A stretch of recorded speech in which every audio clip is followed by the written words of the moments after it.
采用了一块无线的遥控器，然后的话2块电池，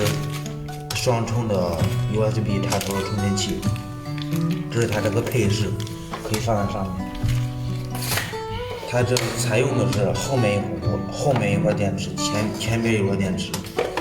两个是可以连接可以分开的操作的话，然后的话是一块奔驰的一个拖挂车，看说是1.1米左右的长度。